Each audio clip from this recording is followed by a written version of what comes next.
Want to add a specific location to Waze so you can easily find it later? In this video, I'll show you how to add a location in Waze step by step. First, open the Waze app on your phone and tap the search bar. Enter the address, place, or location you want to add. Select the correct result from the list and check that location on the map is accurate. Next, tap the three dots or the location information at the bottom of the screen. Look for the option to save the location. Choose Save a Place, then enter a name that will help you recognize it later.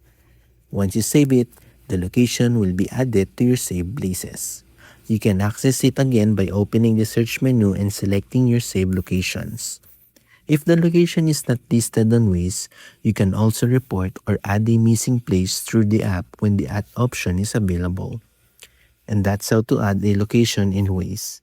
Thanks for watching. And don't forget to like and subscribe for more helpful Waze tutorials.